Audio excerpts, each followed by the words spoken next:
that moment was really heartbreaking initially because at that age when you're not able to crack IIT, it becomes like the most earth-shattering moment of your life. Because that was my first failure of life. So I not only maintained my grade, like I got a gold medal during my bachelor's degree in computer science, but at the same time, I thought that okay, why not also do good projects, good research papers on those projects. I know that there are 14-15 lakh people that apply, that appear in JEE, and then only a few thousand people actually are able to crack it because there are only few thousand seats. I completely understand the struggles that the students face when they come from a tier 3 college. I feel you should not be result oriented. We should be more input driven or process oriented.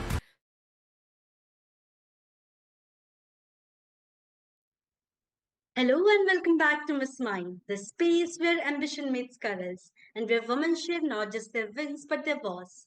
I'm your host Suman Kavsan, and today's episode is not just a conversation, it's a masterclass in mindset. What do you do when the one exam you were expected to crack, the one that your identity and future seem to depend upon, sleeps away? If you are Devashri Bharatia, you rewrite the script. She is an engineer, a content creator, and most importantly, a living example of what happens when resilience meets strategy. Devashri's story is filled with fire, failure, and fierce comebacks. So let's dive into the mind behind the code and the content. Hello, ma'am. Welcome to Miss Mind. Hi, thank you so much for inviting me. Thank you so much, ma'am. Ma'am, I want to begin with not your wins, but with a wound, one many students carry quietly. You were a student with flying colors, someone who had the world cheering for you, and yet you didn't crack IIT. In a system that idealized at one exam, what did the moment do to you? So actually, that moment was really heartbreaking initially because at that age when you're not able to crack IIT, it becomes like the most earth-shattering moment of your life. But I think eventually, in the long run, now that I see, I think it actually helped me gain more confidence because that was my first failure of life. Like before that, I was always, the Yes. most bright student of school, like school topper, head girl, all of that. So that was like my first proper failure of life.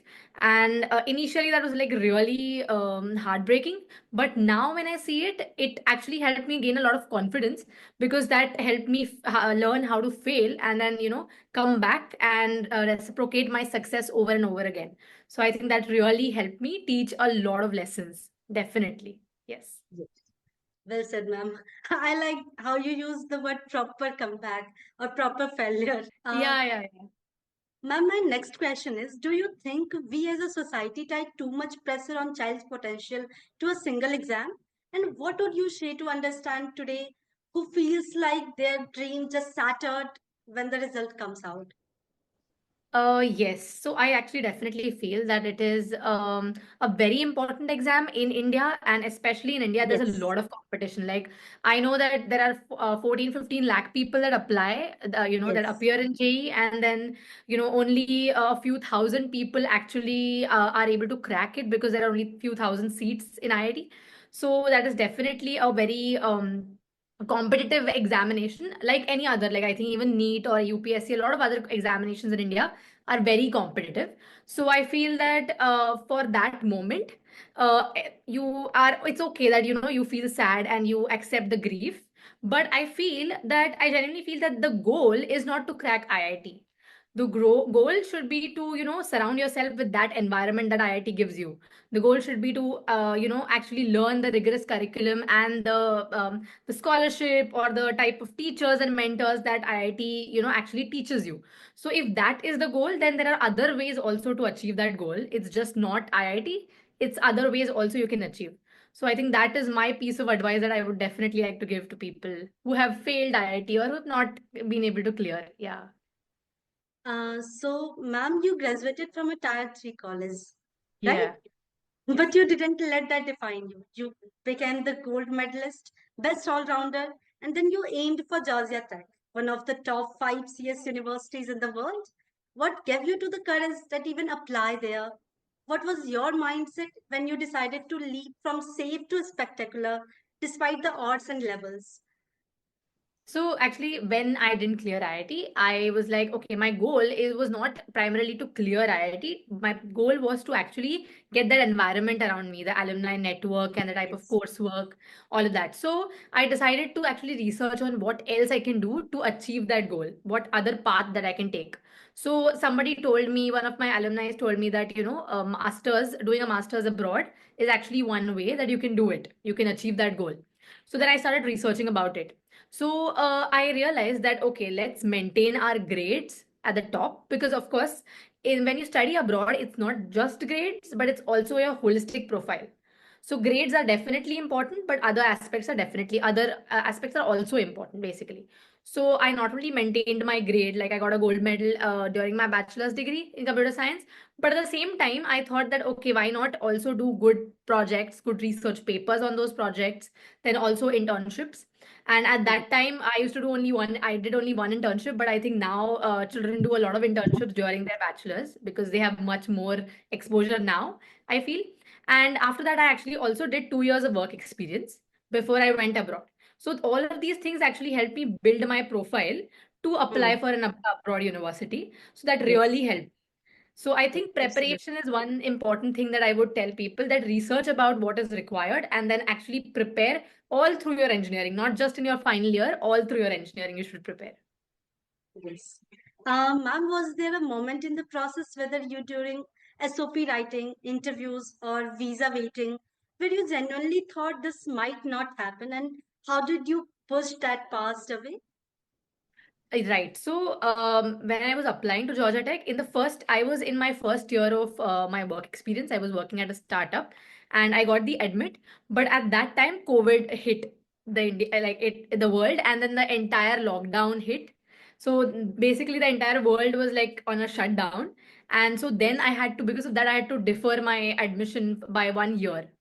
So that was like a major hit because I was really preparing for an abroad university for 5 years, and then it kind of postponed for a year. So that was a major hit, but I think that 1 year was really important because in that 1 year I actually not only I continued my job, and at the same time I also did a business wherein I already had the Georgia Tech admit. So then I could help other students write their SOP, their letters of recommendation, their resume, and build their profile. So I Yes. actually did a business by helping students, and then also it helped me also in my journey because I actually understood what all other struggles that people face, people go through, and that journey is actually helping me today when I'm creating content. So that those experiences really help a lot. So I think that business side of me actually was developed during that lockdown phase. Yes. Uh, Ma'am, as you graduated during a US tech recession, the kind that makes even experienced engineers nervous.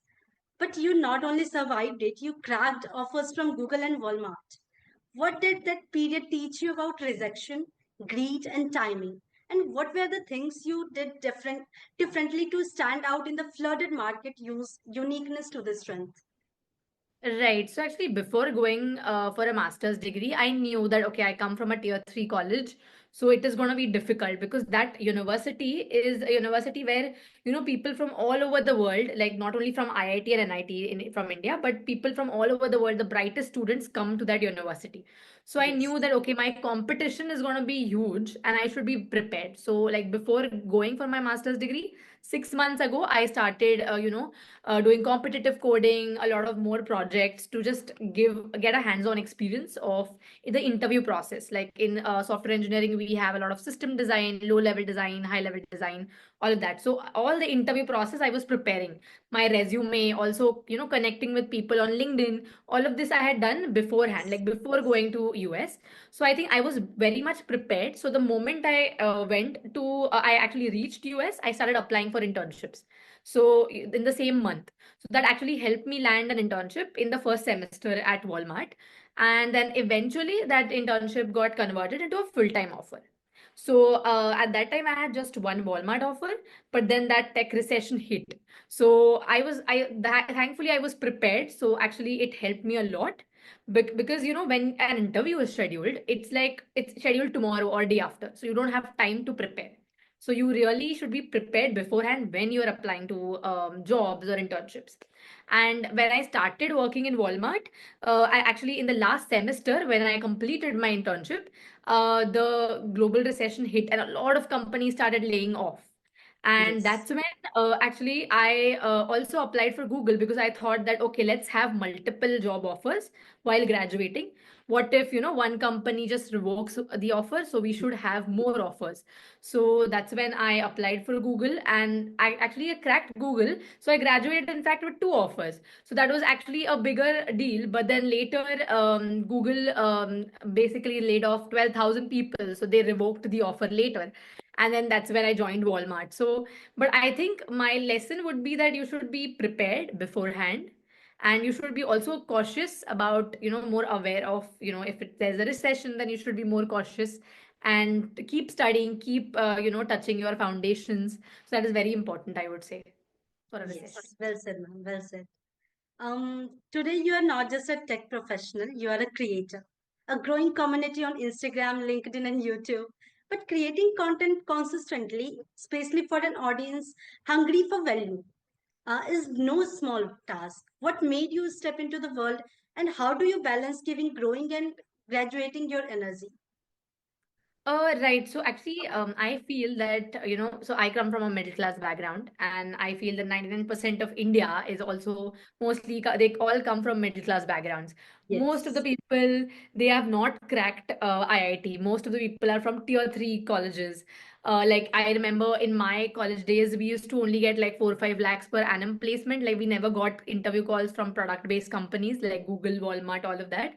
So I completely understand the struggles that the students face when they come from Yes. a tier three college. So I feel that through my experience, maybe I can teach them, maybe I can inspire them, motivate them, and teach them the right mindset that is required throughout the process through my experiences. So that's the reason I actually started content creation, and yeah, it's going really well. It's good. I'm enjoying it. Yes. Do you ever struggle with the pressure to perform online? And how do you stay authentic, especially in a shape where curated perfections then overshadow real stories? So I think my authenticity comes from how I am at core. Like, so while Yes. growing up since childhood, I was like that Sharma ji ki beti, which like people used to compare, all their children and all relatives to me that, okay, you should learn from her something, dekho kitni padhai karti hai, all of that. So I think that was my core. I've always been like a very ambitious woman, and I think I was very interested in tech as well. So that is my core, and that really helped me to create content because it comes naturally to me, so it doesn't feel like Yes. work, right? So it's that helps me build a lot of consistency as well, because content creation requires consistency. So because it's easy for me, that's why I think consistency is also, it comes hand in hand. And at the same time, I feel if you're sharing your own journey, it is very unique, right? Because your journey will be only experienced by you and not by Yes. anyone else. So definitely it helps you stand out in like a very competitive environment like content creation. It is very competitive as well. So yeah, I think being authentic really helps in all of these things, definitely. Yes. Well said. Ma'am, your life looks like figured out from the outside. A great job, huge audience, inspiring story. But real life isn't always as aesthetic as it is. How do you protect your mental health while juggling high performance work, content expectations, and being a public figure? So I think initially, like when I first failed, I realized that I was very result oriented. Like being a topper, you only study for that specific exam. It's very result oriented. And but then that became like it becomes at a time, sometimes it becomes very torturous to your head because it's very mentally disturbing sometimes if you don't get the right results. So I feel you should not be result oriented. We should be more input driven or process oriented. So I think I changed that, wherein now my goals are not based on, okay, these many followers I want to gain or something like that. My goals are more based on my input, like I should create these many pieces of content every single day, or I should be in maybe in coding, I should be able to solve these many questions in this much time. That is my preparation, that is my input, because your result is based on a lot of external factors also, right? A lot of things are involved. So that actually really makes you very uncomfortable sometimes, being result oriented. So, and you can't deal with failures then. So, I think being input driven and process oriented has helped a lot. Ma'am, can you share one practice, whether a habit, a ritual, or even a question you ask yourself that helps you stay grounded? So I think the one question that I ask myself is this thing under my control? If it is not, then I let go. Because if it's not in your control, then there are a lot of other things also. Like even in the job market, like when I was job hunting, it's not in my control completely, right? The tech recession and all of that. So in my control, what it is like to be prepared for the interview, and that's what I was doing. Yeah.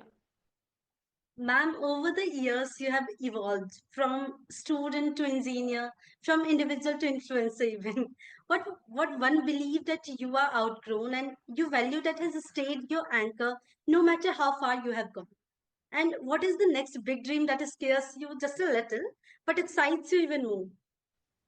I think content creation really excites me a lot because, it's Amazing. sometimes intimidating when you meet people or connect with people that whom you have been following for so many years, and then now suddenly they start following you back. So that is a Yes. little sometimes intimidating, but I think there are a lot of opportunities in content creation. So I'm really excited for because they're completely unpredictable. It can be anything. You can get connected to anyone in the world. So I think that is very good. I feel very exciting. I think one belief that I have lived with is I think the growth mindset. So since childhood, I was a person who believes in growth mindset. Like I want to grow daily by at least 1%. So I try to learn new things every single day. I try to grow. And I think that has really helped me in every single situation of my life. So that one thing that I would like to continue even further, forever. And I think one thing that belief that is not that I would like to change. I think since childhood, I believe that if you work really hard, you get a lot of success. But Yes. I think it's very important to decide what direction you are doing hard work in. You can't like blindly follow your passion. You should try to In find things today's that. world, in today's world, we prefer smart work rather than hard work. Right, right. And it's like it's more about, you can't blindly follow your passion. It should also pay Yes. you, right? And then you should also enjoy it also. So you should be good at it, you should enjoy, and then it should also pay you. And the world should also need it. Like it's like ikigai, the concept of ikigai. So I feel that I don't blindly follow my passion. I think I'm now more structured in, working hard, but in the right direction. That's what. Yes. Yeah. Yes. Okay, so let's switch gears. Time for quick questions with quicker answers. No overthinking, just your gut talking. So let's start. Yeah. Okay. A rejection that felt brutal, but now even feels like a blessing. I think the IIT, failing IIT. First thing you do when things didn't work for you. I think I take a day off and I kind of, accept and digest that, okay, this has happened and it's okay. It has happened. We'll move on. Okay. Favorite part about being a content creator? I think you are inspiring people who are like younger versions of yourself, the same problems that you had 10 years ago, they're having. So it's wonderful. Worst advice you have ever received? Blindly follow your passion. That is the worst advice. What is the one word people often associated with you that surprise you? So people often relate with my journey nowadays, and sometimes it is very surprising because I feel that, oh, this is so relatable. I never thought of it, and then that's how I am trying to create more and more content because it is relatable now. That's what feedback I'm getting. So I'm really happy about that. Okay.